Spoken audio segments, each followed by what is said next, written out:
Dažas lietas, ko mēs redzam kā vissvarīgākās, kas ir izdarītas, amatpersonu atklātā ievēlēšana. Pagājušā nedēļā par to ir daudz runāts, bet man šķiet, ka tas ir pat tiešām fantastisks sasniegums. Visus iepriekšējos gadus tas bija kaut kas neiedomājams mūsu politiskajā kultūrā un saimā. Un jau pavisam drīz būs pirmie atklātie balsojumi. Nacionālā elektronisko plašsaziņas līdzekļu padome tiks ievēlēta atklāti, bez iespējas teikt vienu un balsot savādāk. Un tas būs ļoti būtiski, jo mums stāv priekšā arī cita augsta amatpersonu vēlēšana, ģenerāla prokurāls, valsts kontrolieris, tiesneši un citas augstās amatpersonas. Tā ir patiešām fundamentāli jauna politiska kultūra un politiskas kultūras pazīme šobrīd, kas ir sākusies. Un arī, protams, otra lieta līdz ar kārtības roļu grozījumiem kolektīvo iesniegumu iespējas, parakstot viņas elektroniski, padara politiku atvērtāku, politiku padara pieejamāku iedzīvotāju viedokļiem un arī modernāku pieņemot ar elektroniskiem parakstiem. Otra izdarītā lieta šajās 3 mēnešos strādājot ir iedzīvotāju ienākums aklinu deklarēšanās. 11 gadus par to bija runāts, bija jāsanāk 11. saimai, bija jāizveido tieši šī koalīcija, lai beidzot lēmumu varētu pieņemt. Jo mēs varam tikai katrs pie sevis padomāt un zināt, kādēļ 11 gadus nekādīgi nebija šo lēmumu iespējams pieņemt un kādēļ mums izdevās to tik ātri šobrīd izdarīt. Nebija šķēršļi, nebija atruna un netika pieļauta liekas atrunas, lai to neizdarītu.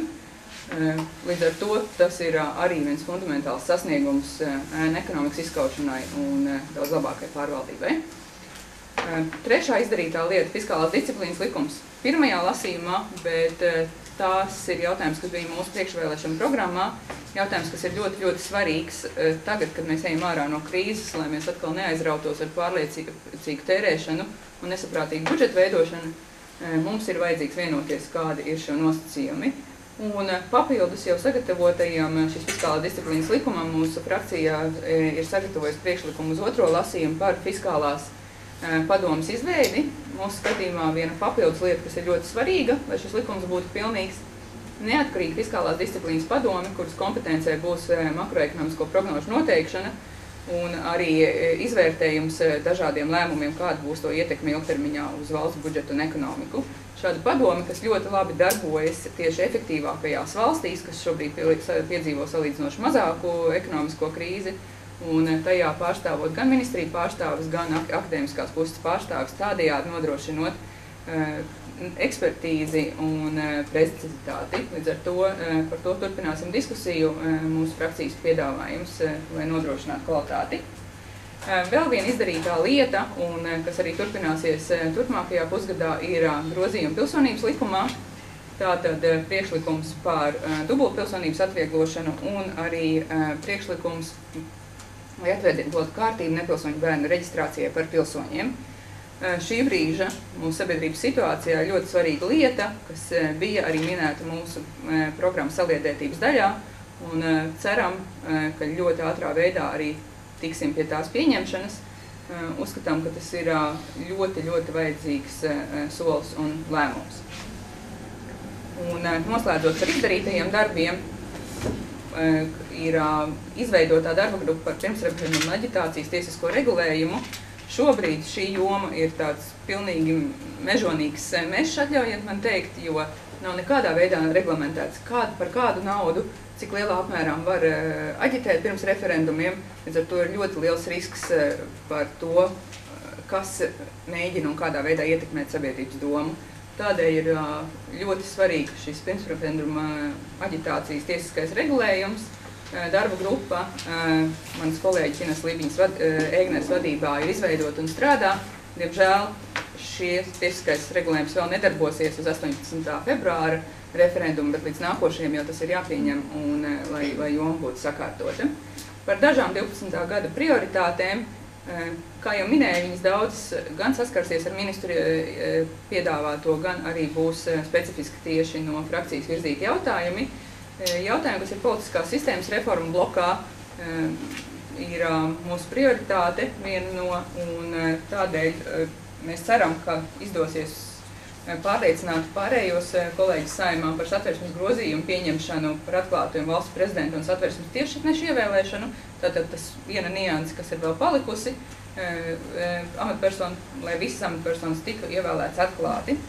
Tad vēlamies pilnveidot vēlēšanu sistēmu un ieviest vēlētāju reģistri izmantošanu visās vēlēšanās. Tas ir padarāms darbs 12. gada laikā.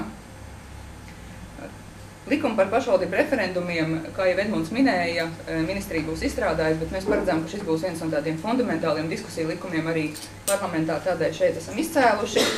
Pilsonības likuma grozījumi būs jāpieņem galīgajā lasījumā un rosinām un ceram šī gada laikā arī panākt izmaiņas normatīvos par deputātu imunitātes tiesisko regulējumu, gan atceļot administratīvo šo te imunitāti administratīvos sodu gadījumos, gan arī savādāk paredzot pieeju smagāku pārkāpumu gadījumos, tos nododot tiesu varas kompetencē. Pie ekonomiskās programmas īstenošanas tātad savukārt ekonomikas ministrijas izstrādātā valsts kapitāla sabiedrība pārvaldības reforma likumi, kas būs jāpieņem Saeimā un kas prasīs ļoti lielu darbu arī likumdevēju pusē. Un tātad jau minētās fiskālās disciplīnas likuma pieņemšana galīgajā lasījumā, nostiprinot un paredzot fiskālās padomas izveidi. Ārlietu ministra minētā fiskālās disciplīnas jautājuma Eiropas līmenī un daudzgadu budžets Eiropas līmenī ir jauns aspekts, ka atšķirībā no iepriekšējā perioda, runājot par Eiropas Savienības daudzgadu budžetu, nacionālajiem parlamentiem ir paredzēta daudz lielāka loma. Un tādēļ ir ļoti svarīgi nacionālā parlamenta efektīva iesaisti, kas primāri būs caur Eiropas lietu komisiju, mūsu intereses lobējot tātad ne tikai valdības līmenī, bet arī parlamentu līmenī un izmantojot parlamentāro darbu iespēju.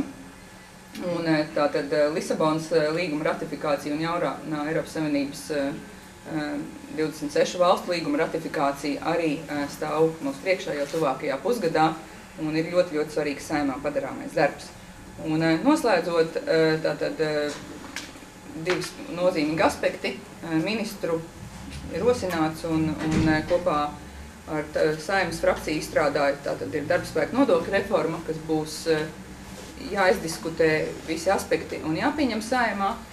Un lieta, kurā sintezēsies ļoti daudz darba, no industriālās politikas, nodarbinātības politikas, enerģētikas politikas, izglītības politikas, reģionālās politikas, ir tas, ko mēs gribam un mūsu mērķis ir panākt jaunu pieeju reģionu attīstībai, fokus liekot uz reģionu ekonomisko attīstību, un mēs to saucam par reģionu ekonomikas atdzīvināšanas plānu izstrādi un īstenošanu, kur caur ļoti kompleksu skatījumu, normatīviem, nodokļu sistēmu, struktūra fondiem, jauniem instrumentiem, kā mērķi uzlikt uzņēmējdarbības attīstību reģionos, jaunu darbvietu veidošanos reģionos.